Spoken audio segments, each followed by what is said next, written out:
Bonjour et merci de nous retrouver sur la séquence politique sur Diavre Radio depuis Paris. Comme invité cet après-midi, Maître Michel Ndoki, qu'on ne vous présente plus. Maître Michel Ndoki, bonjour et merci d'avoir accepté l'invitation de Diavre Radio cet après-midi. Bonjour, bonjour à vous et merci pour votre invitation que j'ai acceptée avec beaucoup de plaisir. Et nous sommes très honorés de vous avoir cet après-midi, nos auditeurs également avec. Alors, Maître, vous êtes donc forcément, malgré la distance, n'est-ce pas, au courant de cette actualité qui ne cesse de faire couler beaucoup de salive. J'entends par là le grand meeting de votre parti et puis la conférence de presse que tenait votre leader ici même à Paris samedi dernier. Je voudrais d'entrer comme ça, Maître, vous demander un commentaire sur ces deux événements. La conférence de presse et le grand meeting de Paris du MRC. D'abord, vous avez parlé de distance. J'aimerais quand même dire que c'était une distance uniquement physique. Pour nous, c'est un événement au cœur duquel on se sentait tous. Moi, je parcourais le pays, on va peut-être revenir là-dessus tout à l'heure. Je parcourais le pays pendant la journée du 1er février. J'étais vraiment très loin, y compris de Douala. Et là où j'étais, tout le monde avait pris ses précautions dès le matin pour charger son téléphone, avoir du crédit de communication et du crédit en data pour pouvoir suivre les événements. Donc, on était au cœur de ces événements par téléphone interposé. Qu'est-ce que je pense de cet événement? J'ai trouvé que c'était un moment extraordinaire de rencontre, de partage, de communion. Je pense que c'est quelque chose que nous avons besoin de faire, nous autres leaders de l'opposition dans un pays qui est une dictature dans lequel on ne peut pas se regrouper. Les exemples se multiplient tous les jours. Aujourd'hui encore, nous avons reçu des nouvelles de camarades, militants, d'amis politiques, comme nous disons dans notre formation, à Banganté, qui sont déférés devant le parquet pour attroupement parce que ils ont fait campagne en faveur du boycott des élections à venir. Donc, on est dans un régime fortement répressif. De se rendre compte, ce qui fait qu'on ne peut pas vraiment savoir si les gens ont envie de venir à la rencontre de ce que nous proposons, des valeurs que s'ils partagent des valeurs que nous défendons, si on est apprécié en tant que leader, tout simplement. C'est difficile de savoir parce que si vous n'avez pas beaucoup de monde qui vient à un meeting ou une réunion que vous convoquez, c'est difficile de dire s'ils viennent pas parce qu'ils ont peur ou s'ils viennent pas parce que vous les intéressez pas. Le meeting de Paris, quand on voit la distance, montre bien que n'eût été cette répression sauvage, le parti, le mouvement pour la renaissance du Cameroun et son leader, Maurice Kamto, seraient très probablement les formations politiques et les leaders respectivement les plus appréciés de notre pays aujourd'hui. Alors, si on vous a bien compris, Maître, pour vous, ce meeting a démontré que votre parti est un parti leader au Cameroun si le système en place autorisait les formations politiques à se mouvoir de manière aussi autonome, de manière aussi libre. C'est bien ça votre message? Oui, pour moi, il n'y a pas de difficulté à arriver à cette conclusion. Il n'y a qu'à voir dans les formations politiques ici qui sont autorisées comme par hasard à organiser des réunions, des rencontres, des meetings, quel est le niveau d'adhésion. Je veux dire, quand la formation politique du ministre délégué auprès du ministre de la Justice organise un meeting, les gens savent très bien qu'ils ne risquent pas d'être dispersés au jet d'eau ou au gaz lacrymogène. Et pourtant, il a vraiment du mal, lui, à faire foule. Les militants du RDPC qui sont en campagne aujourd'hui, il n'y a qu'à voir dans les endroits où ils organisent des meetings, quel est le niveau d'adhésion. Je veux dire, quand la formation politique du ministre délégué auprès du ministre de la Justice organise un meeting, les gens savent très bien qu'ils ne risquent pas d'être dispersés au jet d'eau ou au gaz lacrymogène. Et pourtant, il a vraiment du mal, lui, à faire foule. Les militants du RDPC qui sont en campagne aujourd'hui, il n'y a qu'à voir dans les endroits où ils organisent des meetings, même si on connaît leur méthode, ils ont du mal à réunir 1000 personnes. À Paris, avec le froid, en plein air, vous aviez, je pense que les plus modestes diraient au moins 10 000 personnes qui étaient venues, qui avaient fait le déplacement à leurs propres frais de l'Europe, de l'Amérique et parfois même du Cameroun. Donc, pour moi, c'est comme ça que l'on juge une formation politique. Une formation politique est jugée par rapport à sa capacité à drainer un électorat potentiel et ça se voit notamment dans les meetings. Donc, bon, c'est pas difficile de faire les calculs. D'accord, mais Maître Ndoki, convenons quand même que c'est bien au Cameroun qu'il faudra un jour ou l'autre gouverner, qu'il faudra un jour ou l'autre tenir ces meetings-là. Alors, cela étant dit, d'après vous, que faut-il changer au Cameroun? Le système politique postcolonial qui régit notre pays depuis 60 ans ou tout simplement les hommes? Parce que, soyons d'accord, hein, le changement ne viendra quand même pas de la place parisienne où se tenait votre grand meeting le dimanche dernier. Bien entendu, les prochaines élections auxquelles nous participerons en tant que formation politique ne se tiendront pas à Paris ou dans une capitale européenne. Maintenant, oui, je suis d'accord avec vous, il va falloir que ce pays change. Il va falloir qu'il change de manière... il faut changer quoi? Je ne fais pas... Alors, justement, je ne fais pas, contrairement à vous, la distinction entre le changement d'homme et le changement de système, parce que un homme n'est rien s'il n'a pas un système, c'est pas un leader s'il n'a pas un système qu'il entend incarner, s'il n'a pas une vision. On ne peut pas en parler comme d'un homme politique digne de ce nom. S'il n'a pas une vision, un programme, quelque chose qu'il défend, et le système, le régime, quoi qu'on on veuille le dénommer, n'est pas grand-chose. Il n'y a pas un homme pour l'incarner. Donc pour moi, il faut changer la destinée de ce pays. J'ai envie de regarder les choses sous un angle un peu différent. Il ne s'agit pas d'avoir des hommes ou, je sais pas, une idéologie politique, remplacer le libéralisme communautaire par le sociolibéralisme ou la sociodémocratie, si vous voulez, confronter des idéologies, ou de remplacer la personne qui est au ministère de la Justice ou le chef du gouvernement ou le chef de l'État. Il s'agit fondamentalement de changer la destinée de ce pays. C'est un pays qui décline, c'est un pays qui est dans des crises, même pas une, profonde, grave. Je vous l'ai dit, je sors de Tokombéré, c'est une petite localité qui se trouve au nord de Maroua, dans l'extrême nord du pays. Et j'ai parcouru la distance entre Douala et Tokombéré par la route.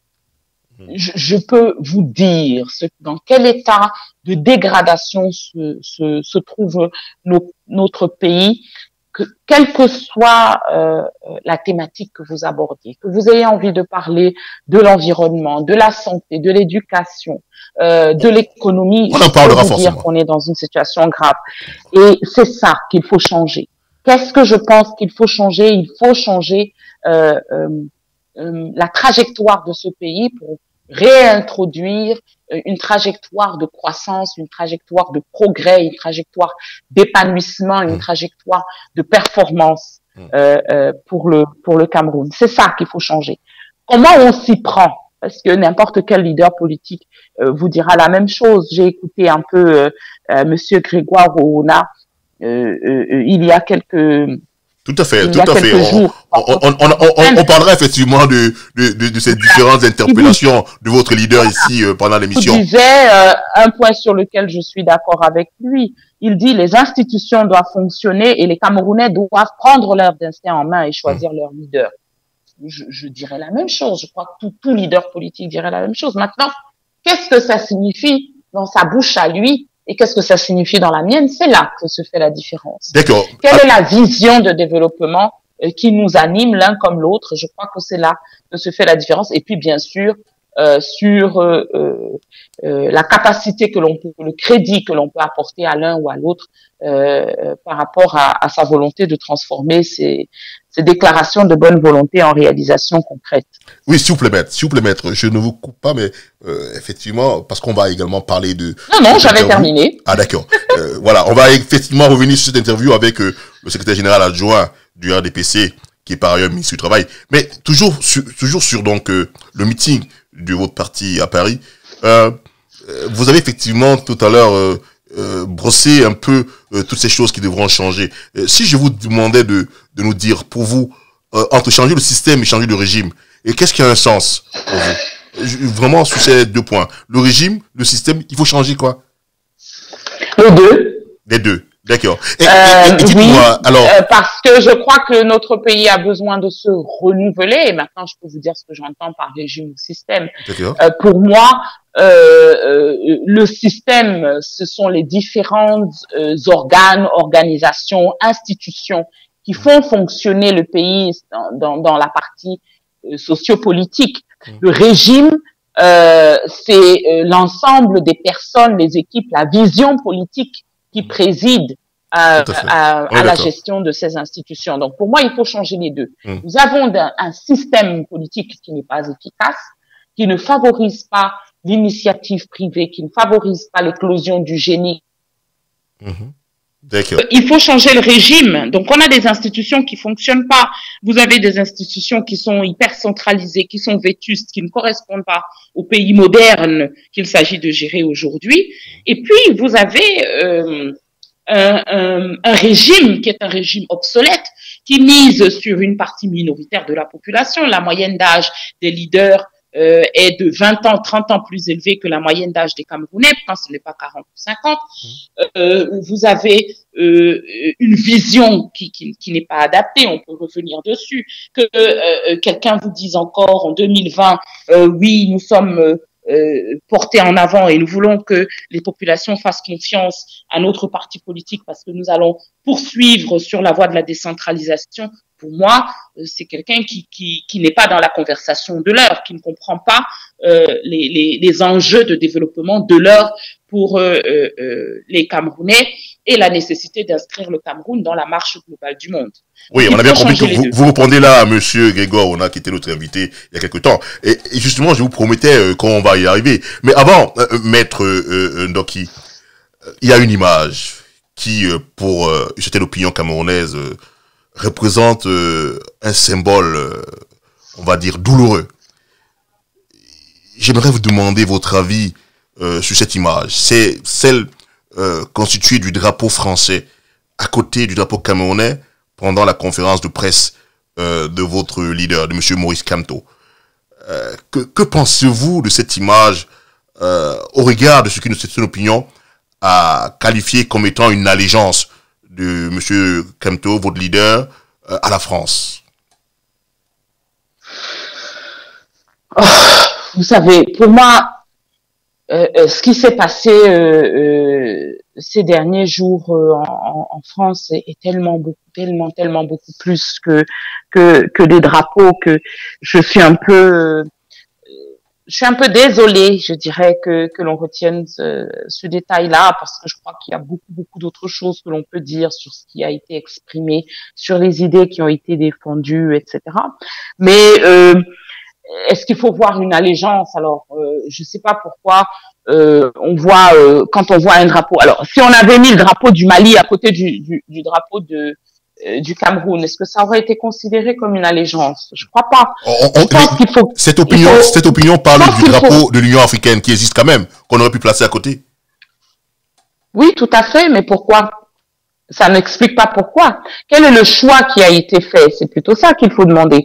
C'est pas qu'est-ce que chaque auditeur, chaque téléspectateur, chaque spectateur aurait voulu voir à la place. Moi aussi, j'aurais peut-être une idée différente sur le type de drapeau. Pourquoi pas le drapeau olympique? Pourquoi pas, je veux dire, des drapeaux, il y en a, mais il y a une symbolique derrière. Il faut quand même se demander quelle est la symbolique derrière. Et pour moi, si vous voulez, la question peut être posée dans l'autre sens. Maurice Kamto est en France, d'accord, et il vient pour un événement qui fera date. quand vous voyez le succès, le retentissement qu'il a eu, quand vous voyez le nombre de journalistes français qui se sont déplacés, alors que on est dans un contexte où l'histoire du Cameroun, l'histoire contemporaine, les événements qui secouent le Cameroun depuis quelques années sont représentés sur la scène médiatique. On n'en parle quasiment pas du tout dans les médias de ce qui se passe, alors qu'il se passe des choses horribles. Et ça me rappelle d'ailleurs que de la même manière, la répression sanglante du mouvement nationaliste avant les indépendances et après les indépendances a été passée sous silence. Donc, on est dans un contexte de silence. Et dans ce contexte de silence, vous avez quand même des médias de qualité qui se déplacent pour venir écouter Maurice Kamto. Qu'est-ce que ça indique? Ça indique que quand même si certaines politiques, même si certains leaders, parce que je crois que ça se joue aussi à ce niveau-là, n'ont pas envie que l'on parle de ce qui se passe au Cameroun, la France, les Français, eux, ça les intéresse. Quand ils entendent Cameroun, ils entendent quelque part une partie de leur histoire, en tout cas un peuple avec lequel ils se sentent une affinité qui est très ancienne. Pour moi, à ce moment-là, si le professeur Maurice Kamto, qui s'est déclaré vainqueur aux dernières élections présidentielles, qui pourrait donc, si les choses s'étaient déroulées à peu près normalement, légitimement penser qu'il serait le chef de l'État, le représentant par excellence du Cameroun en terre française, vient en terre française, s'exprime vis-à-vis de la presse française et vis-à-vis de ses compatriotes qui sont aussi pour beaucoup des Français, qu'il marque par la présence du drapeau de son pays et par la présence du drapeau du pays qui le reçoit.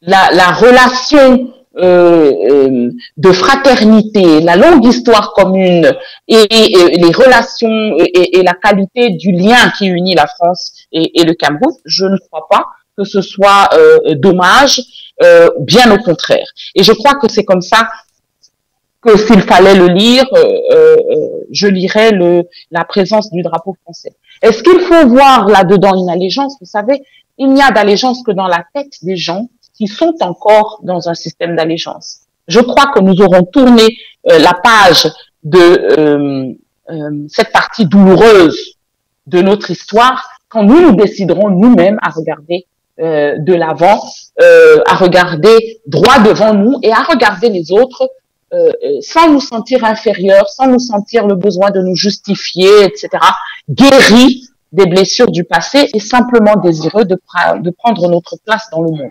Beaucoup de pays ont été colonisés par la France, beaucoup de pays ont connu le même type d'oppression. Personne ne vous parle même plus aujourd'hui de la place qu'a eu la France dans l'histoire de l'Indonésie, parce qu'elle est tellement loin aujourd'hui de ce type de considération que tout le monde la prend de manière automatique pour un pays indépendant. Nous sommes indépendants parce que nous pensons indépendants d'abord. Si chaque fois que nous voyons un drapeau français, nous voyons colonisation, c'est nous qui avons un problème, c'est pas le drapeau. D'accord, mais alors, Maître Ndoki, lorsqu'on a écouté ce que vous venez de nous dire, on retient deux choses. On retient indépendance, donc on retient indépendance, autonomie du peuple camerounais. Mais sauf qu'à côté de ça, vous nous dites que que la France, les Français, ont besoin de savoir ce qui se passe au Cameroun. C'est quel Français? Les dirigeants français? Le peuple de France? Si c'est le second cas, le peuple français, vous pensez qu'ils ont un impact, qu'ils peuvent avoir un impact sur le Cameroun au regard des choses que vous souhaitez voir changer dans ce pays-là? Alors si c'est les dirigeants français, vous pensez qu'ils sont passés suffisamment au courant de ce qui se passe au Cameroun? Non, ce que je dis, moi, c'est qu'il faut d'abord avoir sur ces choses un regard humain. D'accord? Vous me parlez de France, vous vivez en France. Si vous me parlez en tant que Camerounais, est-ce que ça veut dire que quand il y a une explosion au Bataclan, ça ne vous concerne pas? Est-ce que quand il y a un fou qui rentre avec un camion dans des personnes qui se promènent tranquillement sur une promenade à Nice, les Camerounais s'émeuvent, si vous trouvez ça bizarre? Non, c'est une histoire humaine. Ce que je suis en train de dire, c'est qu'il ne faut pas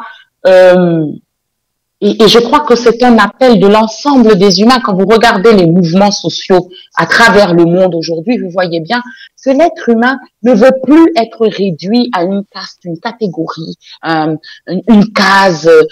Il veut que l'on reconnaisse son individualité, sa spécificité. Et oui, je pense que la France, comme le Cameroun d'ailleurs, est plurielle et qu'il faut autant que les indifférents soient reconnus dans le droit leur droit à être indifférents par rapport à ce qui se passe chez nous, que les gens qui sincèrement ont des parents, ont des grands-parents, des amis, des camarades d'université qui sont camerounais, ont le droit de s'intéresser à ce qui s'y passe et que ceux-là ont le droit d'avoir des informations. Je dis qu'aujourd'hui, de la même manière que l'on leur parle de ce qui se passe aux États-Unis, de ce qui se passe dans le Myanmar, dans l'ancienne Birmanie, on doit leur parler parce que ça peut les intéresser de ce qui se passe au Cameroun. Que si on fait un point dans l'actualité sur ce qui se passe au Gabon ou en République centrafricaine, on doit aussi pouvoir parler de ce qui se passe au Cameroun parce qu'il s'y passe des choses terribles. Voilà. Donc, est-ce que cela c'est à mettre à analyser sous le prisme de notre dépendance, de notre indépendance? Je vois vraiment pas le rapport en toute sincérité entre les deux. Je pense que nous vivons des histoires humaines et qu'entre voisins, j'aime bien cette émission, entre les voisins, les 7 milliards de voisins que nous sommes, nous avons envie de temps en temps de prendre des nouvelles les uns des autres. Okay. Voilà ce que je pense. Et voilà pourquoi je trouve anormal qu'il n'y ait pas plus de nouvelles sur ce qui se passe au Cameroun dans les médias français. Mais aussi, je me félicite de ce que lorsque le président du parti fait le déplacement et arrive en France, ces médias soient là, l'Express, je crois que j'ai entendu, et je crois que j'ai entendu d'autres, soient là pour écouter, pour prendre des nouvelles de ce qui se passe chez nous. D'accord. Alors, maître, je propose effectivement que nous sortons de cette première partie consacrée au meeting et à la conférence de presse que donnait votre leader, le professeur Maurice Kamto à Paris, pour aborder maintenant l'actualité camerounaise. Voilà, donc vous annonciez tout à l'heure votre, on va dire, périple sur ce trajet Douala-Maroua. Est-ce que vous pouvez nous dire ce qui vous a mené à Maroua il y a quelques jours?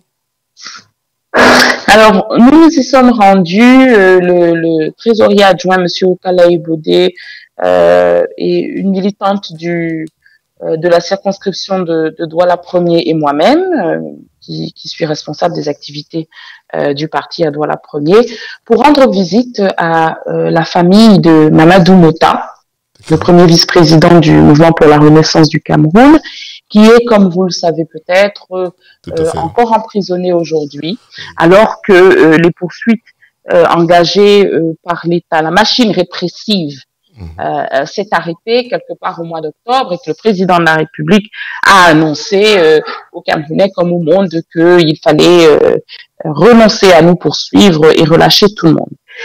Il se trouve que dans l'intervalle, des juges, probablement aux ordres, avaient rendu contre Mamadou Mota et 14 autres des décisions d'emprisonnement pour des événements qui se sont déroulés dans la prison centrale de Yaoundé-Kondengui, et qu'aujourd'hui nous militons, nous battons, nous faisons un plaidoyer, nous sensibilisons l'opinion pour demander leur libération. À côté de ce travail de sensibilisation, il me paraissait nécessaire de faire un travail d'accompagnement, de réconfort vis-à-vis des familles. Et après ma sortie de prison, j'ai dû faire quelques déplacements, mais je suis rentrée il y a quelques jours et je me suis dit qu'il serait grand temps que je rende cette visite que je me promettais de faire aux parents de Mamadou, ou à sa femme, à ses enfants, pour leur dire qu'il va bien, qu'il tient bon, malgré les circonstances et les épreuves terribles qu'il a traversées, et qu'il fait partie d'une famille. Le mouvement pour la Renaissance du Cameroun est une famille. Ces épreuves que nous traversons renforce les liens de famille que nous avons désormais et que cette famille ne le lâchera pas jusqu'à ce qu'il retrouve les siens, comme nous avons eu le bonheur de retrouver nous-mêmes nos familles respectives. C'est un premier aspect de ma démarche, de notre démarche, et l'autre aspect, c'était de saisir cette opportunité pour transmettre un message qui est aussi un message de Mamadou Mota aux populations de Tokombéré, pour les cités de Marois, oui, entre autres, qui est de dire que la campagne de boycott qui accourt actuellement est une nécessité et que une partie de son sacrifice prend sens lorsque nous voyons nos compatriotes adhérer massivement, comme ils le font aujourd'hui, à cette campagne de boycott. Il faut que le 9 février, le gouvernement en place, illégitime actuellement en place, voit d'une manière qu'il ne pourra plus nier notre défiance vis-à-vis de lui. Et notre campagne de boycott s'inscrit dans ce cadre-là. C'est le message que je suis allée porter aux compatriote de Mamadou Mota dans son village d'enfance, de naissance. D'accord. Et alors, on est tous au courant que Mamadou Mota, certes, reste un des vice-présidents du MRC en prison, mais il y a bien d'autres militants et cadres du parti qui sont encore en prison. Tout à fait. Et est-ce que le même traitement est réservé pour les familles de ceux-là? Oh, bien entendu, nous avons un rendez-vous avec la famille de Eric Siewe, qui est un autre cadre du parti qui est détenu à la prison principale de Mbalmayo, et à la famille de Serge Branco-Nana. Tous les deux sont, tous les 15 personnes qui sont encore détenues sont dans nos cœurs, nos prières, nos pensées, nos actions. Les deux cas que je viens de vous citer, Eric Siewe et Serge Branco-Nana, nous tiennent particulièrement à cœur parce que ils sont victimes dans leur isolement en Fou et en Mbalmayo des exactions, des brimades, des mauvais traitements de l'administration pénitentiaire, et les dénonciations qui ont été les nôtres jusqu'à présent. Je vous prends l'exemple d'Eric Siewe. Il a été battu sur un prétexte futile. On l'a mis à l'isolement, et dans la bastonnade, il a eu les phalanges de la paume gauche fracturée. Wow. L'administration se décide à le laisser voir un médecin. D'accord. Serge Branco-Nana, lui, est à l'heure où je vous parle en isolement. Alors d'abord, on les envoie en détention provisoire à des dizaines de kilomètres, à plus d'1 heure, 2 heures de route de là où le juge se trouve, ce qui est une bizarrerie. Mais en plus de ça, lorsqu'il y a audience, on ne les laisse pas sortir. Donc contre cela, il en est résulté pour lui aussi des mauvais traitements, sa santé s'est dégradée, on l'a mis dans le local le plus surpeuplé, le plus insalubre, où il y a déjà eu 9 personnes qui sont décédées depuis qu'il est arrivé en août de maladies et de malnutrition. On soupçonne qu'il y a des cas de tuberculose dans cette cellule. Là, il vient d'être sorti pour aller en isolement, parce qu'il a osé dénoncer le chef du bureau de la discipline, Monsieur Atangana, Lolo Atangana, qui le menaçait parce qu'il se plaignait. Donc ces deux cas-là nous tiennent à cœur. Je sais que en apprenant cela, les familles, leur anxiété augmente. Donc nous mettons en priorité de voir les familles d'Éric et de Serge dans les jours qui viennent, dans la semaine là. Mais toutes les familles font l'objet de nos attentions. Pas seulement des cadres du parti, je dois dire que les militants de la base font un travail extraordinaire. L'épouse de Sylvanus Mutaga s'est beaucoup rapprochée du parti pour notre grand bonheur, parce qu'elle a pu bénéficier de ce soutien inconditionnel des militants de la base. Donc oui, ça concerne pas que les stars. D'accord. Bien au contraire, c'est vraiment un mouvement de solidarité, que ça va plus loin. Parce que nous englobons dans ce mouvement de solidarité les personnes qui ont été condamnées en même temps que nos militants, mais qui sont, eux, des prisonniers de la crise anglophone, comme on l'appelle ici. D'accord. Alors, Maître Michel Doki, tout à l'heure, au moment où vous nous expliquez ce pourquoi vous êtes allé à Marois, dans l'extrême nord du Cameroun, vous qualifiez de massif le boycott des élections couplées législatives municipales du 9 février prochain. C'est quoi vos instruments de mesure pour apprécier le niveau du boycott à ce jour, à 7 jours, voire 6 jours de ces élections? Pensez-vous vraiment que votre appel au boycott est en train de prendre corps? Bon, j'ai envie de vous dire que d'abord, les élections sont un moment de la vie politique qui, depuis longtemps, intéresse assez peu les Camerounais. C'est-à-dire que le taux de participation réel, je vous passe les histoires qui vous sont racontées après fraude, mais le taux de participation réel est inférieur à 50%. Donc, de toute manière, l'électeur camerounais a tendance à ignorer les rendez-vous électoraux. Nous avons vu une exception, un changement radical se manifester à des périodes charnières de notre histoire. En 92, aux élections présidentielles, il y a eu un très fort engouement. En 2018, aux élections présidentielles, ça se sentait, ça se voyait, ça s'entendait. Et ça, c'est pour moi le premier instrument de mesure. Ça se voyait même dans les grands rassemblements, les meetings, etc. Il y a eu un regain d'attention par rapport à la vie politique. Aujourd'hui, ce que l'on voit, c'est une campagne qui est extrêmement morose. Les quelques partis qui, alors pour moi, c'est le deuxième instrument de mesure, les quelques partis qui ont décidé de jouer le jeu du parti au pouvoir ou de jouer le jeu de leur candidat, c'est selon. On voit bien qu'ils ont du mal à rassembler une centaine, de personnes lorsqu'ils convoquent des meetings, quand ils font des animations dans les quartiers. Moi, j'en ai croisé quelques-uns. Ils ont du mal à rassembler une trentaine de personnes, même des badauds autour d'eux. Et je crois que cela montre bien que la campagne a du succès. L'autre instrument de mesure que je vous montrerai, je vous citerai, c'est la force de la répression. Je vous ai parlé d'Éric et de Serge.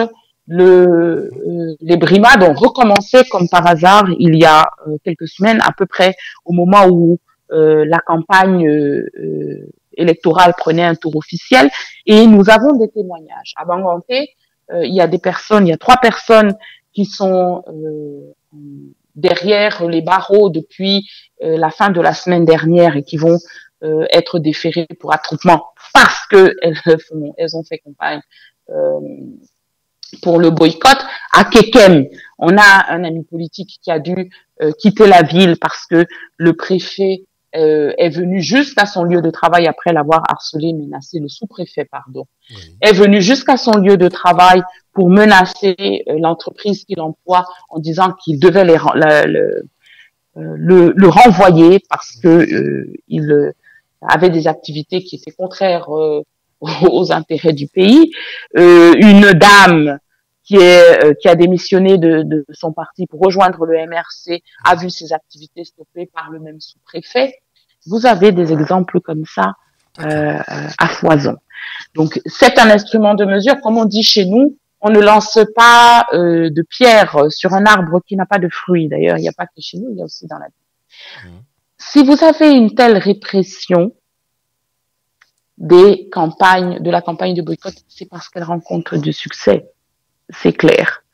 Il est clair, et on voit les images circuler sur les réseaux sociaux, on voit la morosité, je vous l'ai dit, de la campagne, on voit la répression que subissent nos militants. Il est clair que le mot d'ordre de boycott a beaucoup plus de succès que l'idée d'aller encore participer à la même mascarade en votant pour les quelques personnes qui se déplacent pour les élections, sachant que, comme vous en êtes certainement informé, il n'y a même pas d'enjeu.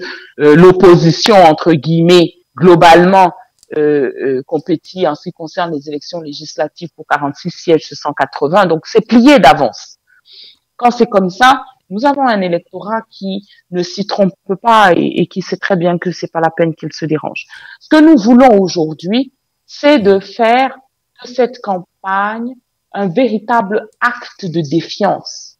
Notre appel est que ce jour-là, nos rues, nos villages, nos villes soient désertes et que le gouvernement actuel voit bien de cette manière-là à quel point nous sommes en désaccord avec ces pratiques depuis quelque temps, à commencer par le hold-up électoral en 2018. D'accord. Alors, Maître Doki, de ce boycott dont vous venez de nous présenter ce qui apparaît à vos yeux comme des éléments de mesure de sa manifestation concrète sur le terrain de la réalité, quelqu'un que nous avons reçu ici il y a quelque temps, notamment le secrétaire général adjoint du RDPC, par ailleurs ministre du Travail, dit que vous avez été en 2018 aux élections présidentielles avec les mêmes situations que vous présentez aujourd'hui au Camerounais pour boycotter les élections du 9 février prochain. Et il convient d'ailleurs que vous savez seul les raisons de ce boycott. Qu'est-ce que vous dites au ministre Grégoire Rona, qui est auteur de ces propos? Oui, nous disons d'abord que on le remercie de reconnaître ainsi que depuis tout ce temps, son gouvernement est absolument incapable de résoudre les problèmes qui se posent au nord-ouest et au sud-ouest et qui se posent dans l'extrême nord du pays, pour ne prendre que ces exemples avec acuité, et que deuxièmement, comme dit mon père, comparaison n'est pas raison. Oui, effectivement, en octobre 2018, quand notre candidat s'est présenté à l'élection présidentielle, il y avait un conflit armé qui faisait rage au nord-ouest et au sud-ouest. Le pari qui était le nôtre à ce moment-là, c'était que, en gagnant les élections présidentielles, nous offrions à nos compatriotes un nouvel interlocuteur dans la résolution de la crise. Il n'est un secret pour personne que nous avons toujours milité et que nous continuons de militer pour l'instauration d'un vrai dialogue inclusif pour résoudre cette crise. Or, le chef de l'État actuel et son gouvernement sont imperméables à toutes les démarches en vue d'instaurer les conditions d'un dialogue.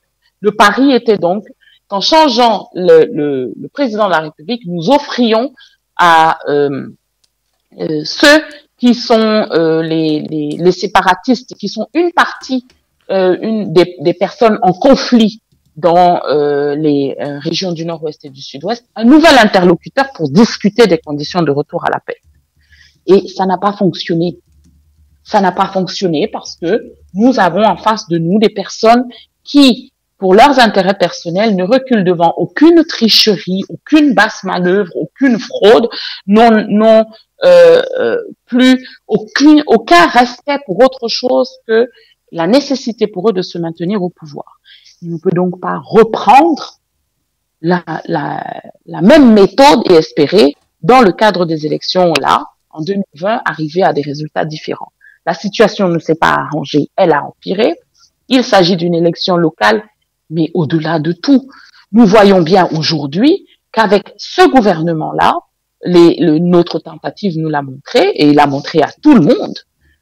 La seule chose que nous obtiendrions en participant à des élections serait des fraudes massives qui donneraient des résultats illégitimes.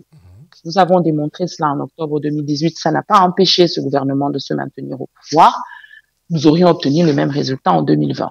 Nous disons donc qu'il faut changer notre approche et que nous ne croyons pas que dans le contexte actuel, alors qu'on n'a pas modifié le code électoral et qu'on n'a pas instauré de vrai dialogue, nous pouvons sereinement aller aux élections. Je crois que ce n'est pas très difficile à comprendre.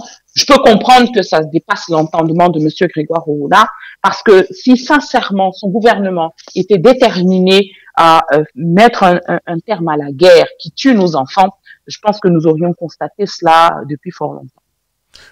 Mais maître Michel Ndoki, on a bien compris ce que vous venez de nous donner comme explication. Aux raisons de votre boycott de l'événement électoral du 9 février prochain, vous avez clairement dit que ce fait est lié à la situation qui n'a pas changé après les résultats des présidentielles d'octobre 2018.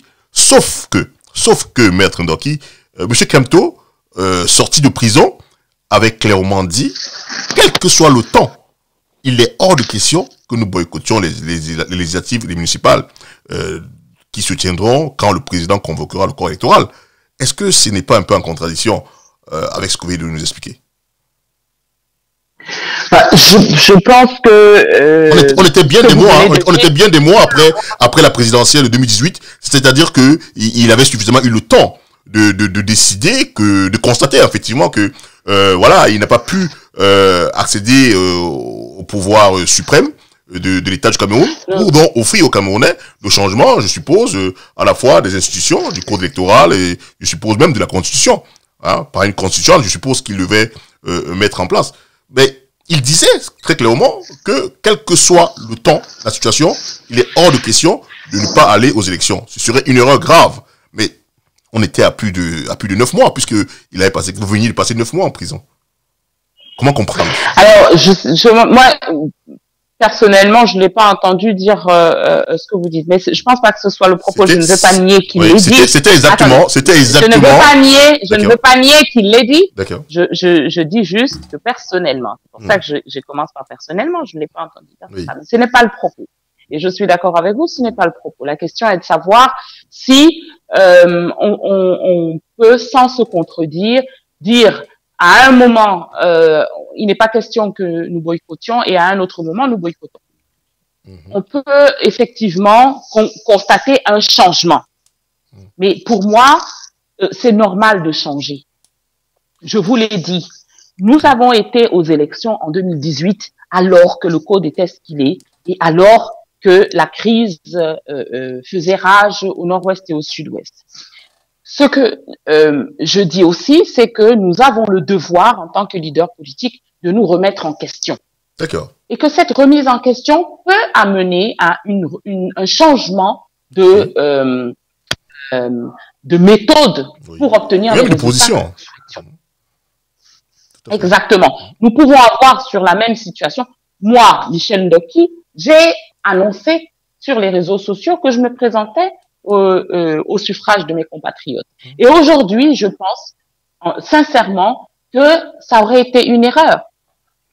Ce n'est pas ce que je pensais à ce moment-là. À ce moment-là, je me disais que nous pourrions ainsi faire connaître un peu mieux notre vision de développement, défendre un certain nombre de valeurs et que nous pourrions nous inscrire dans une conquête progressive du pouvoir qui amènerait le changement là aussi de manière progressive. Aujourd'hui, je crois que tout ce que j'aurais obtenu, c'est peut-être au mieux, si le gouvernement avait décidé que ça correspondait à ses plans, peut-être que j'aurais eu une belle écharpe et le droit d'accéder à une jolie salle à Yaoundé.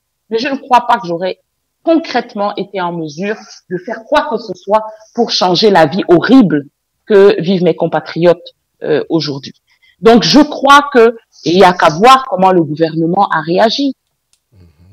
Moi, si je suis dans une compétition aussi féroce que le gouvernement veut bien la décrire dans ce que lui il considère comme une démocratie, si je suis dans une compétition féroce et que j'ai le numéro 2 qui se retire, je bénis les sols. Parce que je vais pouvoir aller vers mes électeurs avec les coudées un peu plus franches. Je suis moins anxieuse. Au contraire, il est extrêmement contrarié.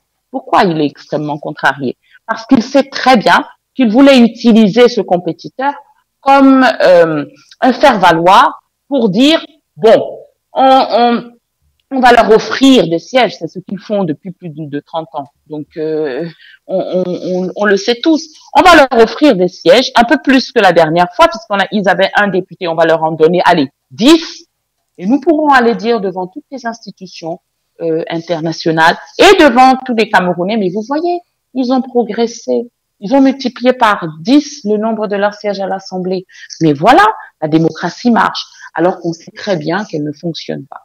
Qu'avec 10 sièges, on ne change rien, que ce n'est pas le reflet de la volonté des Camerounais.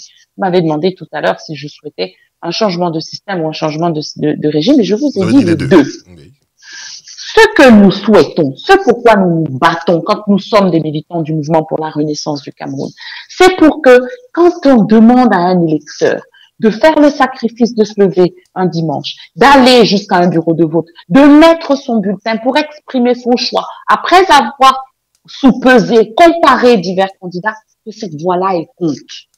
Voilà pourquoi nous nous battons. Et nous ne sommes pas encore là. Il faut que nous provoquions donc ce changement avant de pouvoir sereinement aller participer à des compétitions. Peut-être que nous n'étions pas arrivés à ce niveau de réalisation de cette nécessité il y a quelques semaines. Est-ce que c'est une raison pour quelques semaines plus tard nous obstiner dans la mauvaise voie? Je ne crois pas. Je crois que nos électeurs nous sont aussi reconnaissants de reconnaître que nous avions mal apprécié ou que nous n'avions pas suffisamment apprécié la gravité de la situation du Cameroun et qu'aujourd'hui, en prenant en compte cette situation, nous sommes prêts à ajuster notre stratégie. D'accord, maître. Alors, pour sortir donc de cette deuxième partie, je voudrais vous adresser une question qui me vient de quelqu'un qui est basé depuis l'Angleterre. Il aimerait savoir si très honnêtement vous pourriez répondre sans langue de bois, si vous vivez vraiment tranquillement depuis donc l'auto-retrait du MRC à la participation à ces élections prochaines. Est-ce qu'honnêtement vous êtes tranquille? Est-ce qu'honnêtement vous le vivez bien? Oui. Oui, parce que fondamentalement, ce qui m'intéresse, c'est ce qu'on va pouvoir faire de ce pays. C'est pas du tout, moi, personnellement, ceux qui me connaissent, interroger les membres de ma famille, je crois qu'ils seront mieux placés que moi pour vous dire. Moi, le côté clinquant du pouvoir a quelque chose d'oppressant à mes yeux, à moi. Donc, ce qui m'intéresse, c'est de voir notre environnement changer. Moi, je suis heureuse quand je vois ce que j'ai vu sur les réseaux sociaux le 1er février. Et je me dis, voilà le Cameroun pour lequel on se bat. Un Cameroun dont on est fier, qu'on a envie de représenter le mieux possible. Donc, je le vis très bien parce que c'est ce qui se passe et que je sais que nous nous rapprochons de la renaissance que nous appelons de nos vœux. Peu importe si moi, entre-temps, j'ai eu un poste ou un autre. Alors, maître, vous venez de prononcer le mot, la renaissance. N'est-ce pas? C'est cette espèce de catharsis socio-historique de la politique camerounaise que vous vouliez incarner, que vous vouliez offrir aux Camerounais. Est-ce qu'aujourd'hui, on peut penser que tout ce projet, c'est mieux en chimère?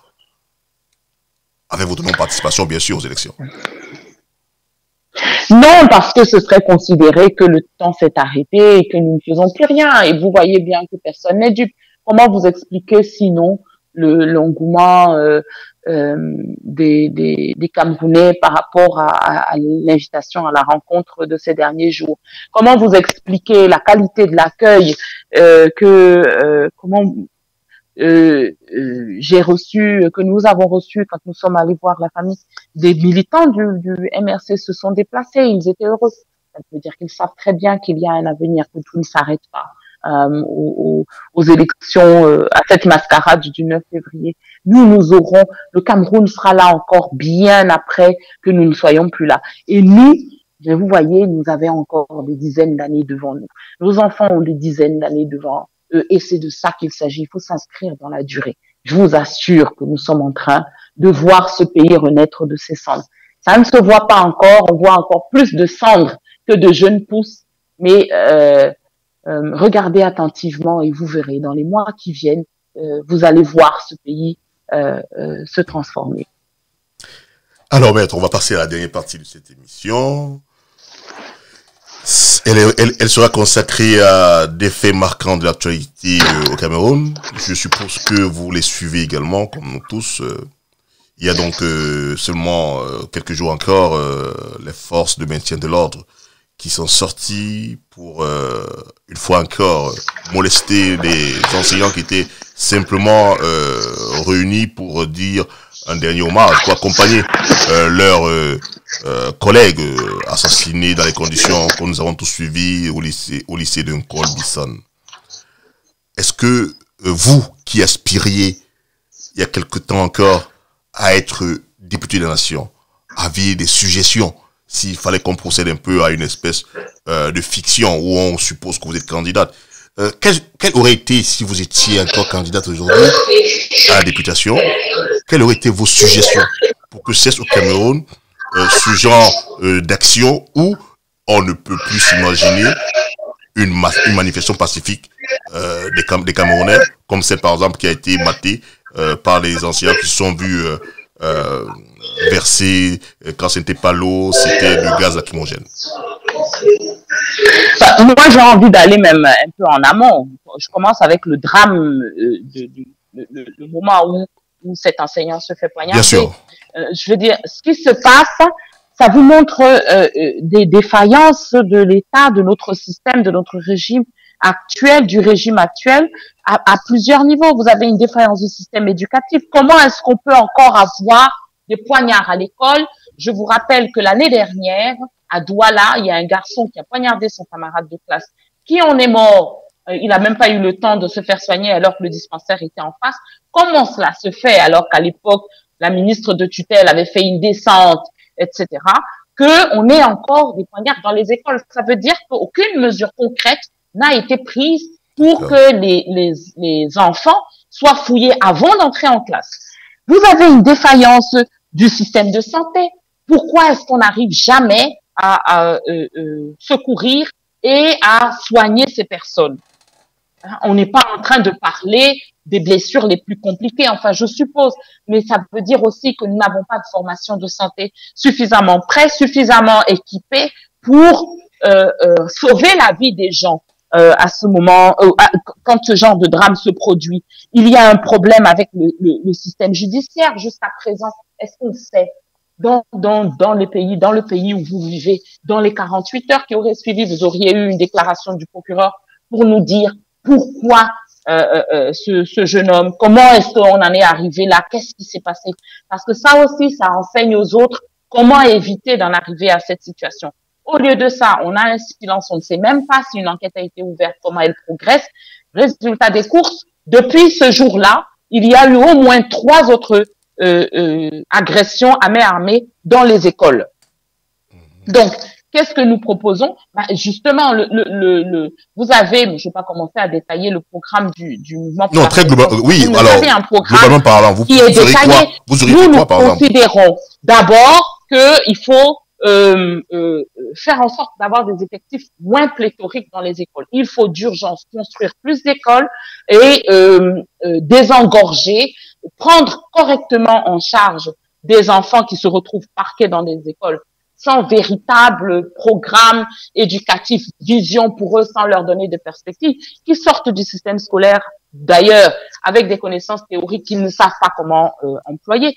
Il faut changer le système éducatif pour l'adapter à la situation de la population aujourd'hui. C'est-à-dire que il faut obtenir que nous ayons autant de personnes qui vont vers un enseignement technique qui va amener ces jeunes dès la fin de l'adolescence vers une possibilité d'emploi, que des gens qui vont vers l'enseignement général, qui se destinent en général, pardonnez-moi la répétition, à des études supérieures et des fonctions un peu plus intellectuelles, si je peux m'exprimer ainsi. Oui. Donc déjà, si on avait au niveau des écoles un meilleur suivi, des équipes plus nombreuses pour encadrer moins d'enfants, je crois que il y aurait une meilleure prise en charge de ces enfants-là et que ça permettrait d'éviter ce genre de drame. Après, oui, maître, juste pour placer un mot. Maître, pour placer un mot juste, je vous ai compris. Pour placer un mot, on peut vous retorquer que dans les pays occidentaux où on a moins de 25 élèves par classe, des drames de ce genre, parfois plus grands que cela, se sont produits également. Est-ce que tout est dans les, est-ce que tout est dans les, oui, bien entendu. Mais bien entendu que ça se produit aussi dans d'autres contextes. Et dans ces autres contextes, justement, les gens se remettent en question et ils trouvent des solutions. Si vous regardez au fil des ans, vous constaterez qu'ils savent, et puis dans chaque contexte, il y a des phénomènes explicatifs. On cherche des explications, on trouve des solutions. En France, par exemple, il y a une réforme pour adapter le système scolaire aux besoins spécifiques dans certaines zones d'éducation. On a créé des zones d'éducation prioritaires, on a créé un système, un programme d'enseignement spécifique pour répondre aux besoins spécifiques d'une population donnée. Je crois que la violence qui se généralise dans nos établissements traduit un malaise et un mal-être pour nos enfants et que cette question doit être adressée. Oui, c'est pas simplement une question de nombre, mais bien entendu, quand on est un enseignant et qu'on a 150 élèves, comme c'était le cas de ce professeur en Colbison, c'est pas aussi facile de suivre que s'ils sont 25. Ça me paraît évident. C'est pas aussi facile pour le conseil de classe de se tenir pour examiner 150 dossiers que d'en examiner 25. Et je crois que quand on a une relation un peu plus personnalisée, parce qu'ils sont moins nombreux avec les élèves, on peut détecter plus tôt des problèmes potentiels et prévenir au lieu de guérir. Voilà. Oui, c'était pour la partie en amont. Pour la partie en aval, j'ai donc mentionné. Alors, pour la partie en aval, oui, effectivement, on a mentionné, oui, il y a un problème sécuritaire. On a un régime qui est une dictature. Un dictateur vit dans la peur. Quand il se rend compte qu'il y a des personnes qui commencent à froncer les sourcils et qui refusent sa répression sauvage, il vit dans la peur. Le régime en place aujourd'hui vit dans la peur. C'est pour ça que il se retrouve en train de traquer, y compris des gens qui viennent de se recueillir autour de. Comment vous ferez pour résoudre ce problème? Il faut cesser d'avoir peur. Moi, je pense que d'abord, si on ne veut pas se retrouver avec des affrontements à tout va, il faut cesser de considérer que ses compatriotes sont des ennemis en puissance. Okay. Mais bon, c'est difficile quand on n'a pas la légitimité. Je comprends leur malaise. Je crois qu'aujourd'hui, et je l'ai dit à d'autres occasions, pour apaiser le Cameroun de manière générale et se mettre dans de bonnes conditions pour gérer les crises que nous traversons aujourd'hui, il faut que le gouvernement actuel accepte de tirer les conséquences de tous ces manquements et de ces insuffisances et qu'il dépose sa démission. Il faut que nous nous engagions vers un gouvernement de transition et que nous jetions les bases d'une nouvelle république dans notre pays, que nous acceptions de discuter avec les personnes dont nous ne partageons pas le point de vue. Je pense à mon ami Sisikou Ayuk Kabe par rapport au devenir de la nation, et que nous écoutions ceux qui pensent séparation, ceux qui pensent fédéralisme, ceux qui pensent décentralisation, que nous convenions ensemble de la tournure que nous voulons voir prendre les affaires de notre nation, et qu'après, oui, on puisse réorganiser des élections transparentes et justes lorsque nous aurons retravaillé nos fondamentaux. Mais je pense qu'aujourd'hui, il apparaît évident que nous ne pourrons pas faire l'économie de la mise en place d'un gouvernement de transition. Alors, maître, on va donc aborder le dernier point, la dernière question d'ailleurs, même pas la dernière question de cet entretien qui a déjà duré un peu plus de 45 minutes. Très récemment, un drame. Oui, c'est un drame parce que alors qu'il s'est rendu sur ses deux jambes à l'hôpital pour subir une opération après une fracture de son bras gauche, votre avocat, maître Sylvain Swap, a trouvé la mort. Vous avez demandé, en tant que parti, tout autant que l'ordre des médecins du Cameroun également, qu'une enquête soit faite. Où en est-on avec l'enquête sur le décès de Maître Swap? Oui. J'espère que non. C'est vrai que on a dépassé de très loin le délai d'une semaine que s'était donné le Conseil de l'ordre. Les informations que j'ai reçues ne sont pas des informations officielles, mais il apparaîtrait que notre confrère est décédé des suites d'une négligence médicale. Mon côté avocat fait que je préférerais que l'équipe qui a été désignée prenne ses responsabilités et dise aux Camerounais qu'est-ce qui s'est passé. Je crois que ce serait la moindre des choses. Nous continuerons de nous battre pour que ça arrive par égard et respect pour la mémoire de Sylvain Swop et de son engagement en vue des droits de l'homme et des libertés dans notre pays. Mais je trouve que c'est un scandale, mais un de plus, c'est un scandale que nous n'ayons toujours pas de réponse officielle, nette et claire sur les circonstances de sa mort, que c'est un scandale que nous soyons aussi peu en mouvement pour exiger que cet état de choses cesse. Moi, j'appelle nos confrères à manifester leur désapprobation. J'ai été heureuse de constater que le bâtonnier de l'ordre des avocats s'était saisi de la question. Je l'appelle et je l'appellerai à continuer de mettre la pression pour que nous sachions ce qui s'est passé, parce que pour qu'une communication officielle soit dite sur le sujet, puisque nous avons déjà des communications officieuses qui ont fait qui ont été publiées. Pour moi, on n'est plus au stade de l'officieux, c'est pas une conversation de café. On est en train de parler justement de pousser aussi les médecins à améliorer la qualité de leurs services. On ne peut pas être dans l'infrastructure qui dispose du meilleur plateau technique de ce pays, si ce n'est de l'un des meilleurs plateaux techniques de ce pays, si ce n'est le meilleur, et se retrouver devant un drame pareil, et ne pas avoir de conséquences tirées, ne pas avoir de sanctions prononcées, c'est inacceptable. Et nous militerons certainement pour que justice soit rendue même par-delà la mort à notre confrère aîné. Merci beaucoup, Maître Michel Ndoki, d'avoir accepté de répondre à nos questions. Cette émission est à présent terminée. Encore merci pour votre invitation et j'espère à bientôt. Merci et un grand bonjour à vos auditeurs. Merci beaucoup. Alors, chers auditeurs de Diav Radio, c'était Maître Ndoki depuis le Cameroun qui répondait à nos questions sur l'actualité de ces derniers jours à Paris et au Cameroun. Au revoir.